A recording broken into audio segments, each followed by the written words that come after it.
people in power, the industrialists, want us to fly lower because it's easier to ignore us, it's easier to keep us in line, it's easier to get a factory job that way. The story of Icarus is fascinating to look at from a cultural perspective. It's been around for thousands of years. We all know it.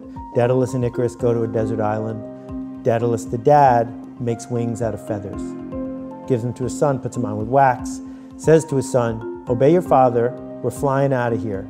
Don't fly too high, because if you fly too high, the wax will melt and you'll die. And we all know what happened. Icarus got uppity, he had hubris, he disobeyed his father, and he died. Except that's not what the myth said in 1700 or 1500 or 1200. They changed it. It used to say, but more important, don't fly too low. Because if you fly too low, the water and the mist will weigh down your wings and you will surely perish. They took that part out. They took it out because the people in power, the industrialists, want us to fly lower. Because it's easier to ignore us, it's easier to keep us in line, it's easier to get a factory job that way. People who have the hubris to dream of something bigger change the status quo. And the people who are in charge aren't in favor of that. And I'm not a conspiracy theorist at all, but I do know where public school came from. And public school was invented by factory owners who didn't have enough compliant factory workers. And it worked great. For 100 years, we had this wonderful system. Do what you're told, go to the placement office, you'll get a job for 50 years. You won't really like the job, but you'll be able to go home and watch TV, buy enough stuff, you'll need a storage unit, and then you'll die.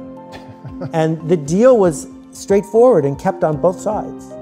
And during our lifetime, in the last 20 years, the deal's off. And the mistake, the problem, is that people are still seduced into thinking that what they're supposed to do is fit in more.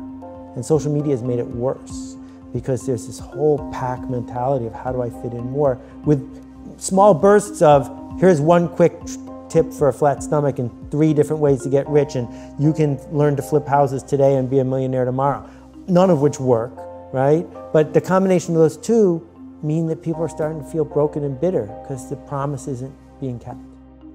Mandatory education makes no sense. Nobody ever learned anything against their will. Sooner or later, it becomes voluntary. You need enrollment. Not enrollment from the legal sense of you're not truant, but enrollment in the sense that you are leaning into it and want to learn it. So if we want to teach someone to be a baseball fan, here's what we don't do. We don't say, here's the baseball textbook, there'll be a test tomorrow. And if you do well, you can take another test. And if you do 10 tests in a row really well, we'll take you to a game. That's not what happens. But yet, kids memorize all these statistics and they know all this stuff because they wanted to know it. So we must begin by gaining enrollment. And there are a couple ways to do it. One way is to promise a quick win, right? Just read these 6 paragraphs and you will lose 30 pounds. And it's easy to get the masses to pay $1 for that, but it doesn't work. It's a dead end. The other way to do it is to say to people, being a Navy SEAL or being physically fit or being smart at business, these are endeavors. They take effort.